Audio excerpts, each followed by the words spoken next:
விநாயகர் ஆசிரமத்தில் உள்ள ஒரு மரத்தின் உச்சியில் ஏறி உற்சாகமாக விளையாடிக் கொண்டிருந்தார். திடீரென பூகம்பம் வந்தது போல அந்த மரம் ஆட்டம் கண்டது. கணப்பொழுதில் அந்த பெரிய மரம் வேரோடு சாய்ந்து கீழே விழுந்தது. விநாயகர் லாவகமாக தரையில் குதித்தார். மரத்தை சாய்த்தது யார் என்று கோபத்துடன் மரத்தின் அடியை உற்று நோக்கினார். அங்கே ஒரு மிகப்பெரிய எலி தன் கூரிய பற்களால் மரத்தின் வேர்களை கடித்து குதறிக் கொண்டிருந்தது.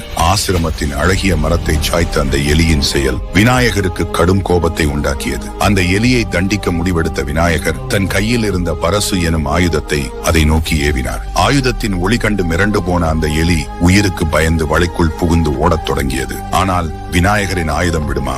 எலி பாதாள லோகம் வரை சென்று பதுங்கிய போதும் பரசு விடாமல் துரத்தியது. மூச்சு வாங்க ஓடிய எலி வேறு வழியின்றி மீண்டும் பூமிக்கு மேலே வந்து விநாயகரின் திருப்பாதங்களுக்கு முன்னாலேயே வந்து விழுந்தது. விநாயகப் பெருமானின் அந்த திவ்ய ரூபத்தை நேருக்கு நேராக பார்த்த அந்த தருணம் எலிக்கு ஒரு மாற்றம் நிகழ்ந்தது. அதன் பழைய நினைவுகள் மீட்டெழுந்தன. அது விநாயகரை வணங்கி, ஐயனே, நான் சாதாரண எலி அல்ல. முற்பிறவியில் நான் ஒரு கந்தர்வனாக இருந்தேன். சௌபரி முனிவரிடம் பெற்ற சாபத்தால் தான் இப்படி எலியாக பிறந்து திரிகிறேன். என் தவறை மன்னித்து விடுங்கள் என்று மன்றாடியது. எலியின் கதையை கேட்ட விநாயகர் மனம் இறங்கினார். கந்தர்வனே, முனிவர் கொடுத்த சாபத்தை என்னால் மாற்றவோ அல்லது முழுமையாக நீக்கவோ முடியாது. நீ இந்த உருவத்திலேயே சாபத்தை அனுபவிக்க வேண்டும் என்றார். எல்லி சோகத்துடன் தலைகுனிந்தது. ஆனால் கருணை கடலான விநாயகர், கவலைப்படாதே, நீ முன்பு என் மீது கொண்டிருந்த பக்தியை நான் அறிவேன். எனவே உனக்கு ஒரு உயர்ந்த அந்தஸ்தை தருகிறேன். இன்றிலிருந்து நீயே எனது வாகனம். உலகம் எங்கு என்னை வணங்கினாலும் என் வாகனமான உனக்கும் அந்த மரியாதை கிடைக்கும் என்று அருளினார். விநாயகரின் கருணையை கண்டு நெகிழ்ந்த அந்த எலி அவரை வணங்கி துதித்தது. அன்றிலிருந்து விநாயகரின்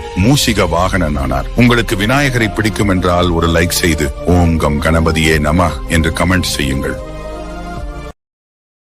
Download ShareChat.